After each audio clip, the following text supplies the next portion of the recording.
Après la maison de la région centre, découvrons maintenant dans un paysage à couper le souffle, celle que vous avez placée en 13e position.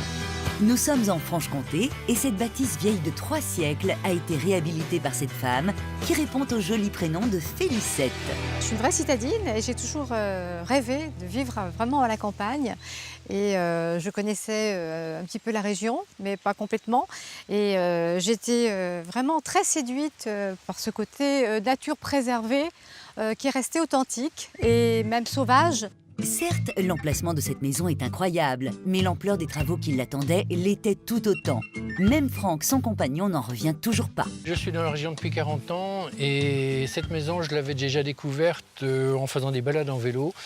Elle était dans un état pitoyable, avec un vieux toit en pierre qu'il fallait complètement refaire. Et je reconnais que d'envisager une restauration me paraissait tellement périlleux. Qu'à cela ne tienne, il y a 10 ans, Félicette a décidé de faire le grand saut. Pourtant, il faut imaginer que cette bâtisse, faisant face à l'église romane, abritait autrefois les restes d'une grange et ceux d'une cure où vivaient les moines. Au moment de l'acquisition, le bâtiment était en ruine, mais qu'importe, Félicette se sent inspirée par la spiritualité du lieu. Alors il est vrai que cette maison, j'en ai vraiment rêvé. C'était vraiment un coup de cœur. Et ça n'a pas été quand même, malgré tout, aussi simple, hein, aussi facile. Au départ, il y a eu un premier jet fait par un architecte. Donc ce sont ces plans-là que j'ai retravaillés moi-même. Et je faisais aussi bien le maître d'œuvre que le coordinateur de chantier. Un chantier qui durera en tout 2 ans et que Félicette supervisera d'une main de fer.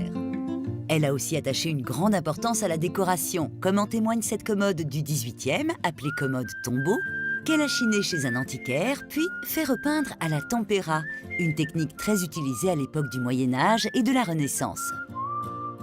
Dans cette maison, j'ai voulu garder au maximum l'authenticité de la bâtisse. On a un mur magnifique, hein, on voit toutes les pierres apparentes, donc ça n'a pas été facile parce qu'il a fallu les faire toutes ressortir les unes après les autres. Garder donc au naturel toutes les poutres ancestrales.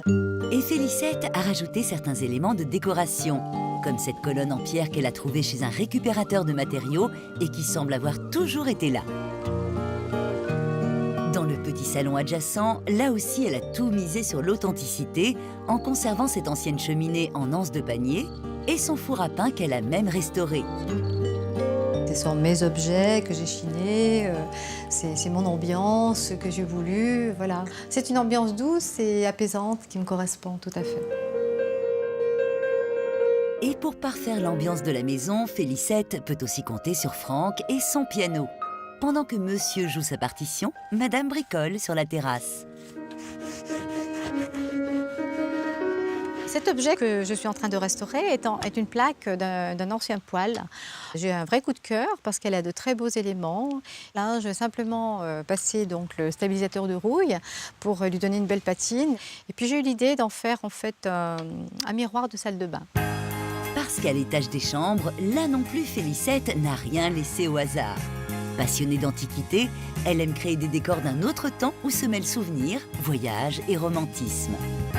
De véritables mises en scène qui ne laissent pas Franck insensible. Félicette a fait un travail très abouti, déjà parce qu'elle avait choisi ses matériaux, elle avait en tête tout ce qu'il fallait mettre dans la maison, les assembler. Et je reconnais qu'on peut être que séduit par ses choix, donner une âme simple à la maison. Whatever happened to the great escape?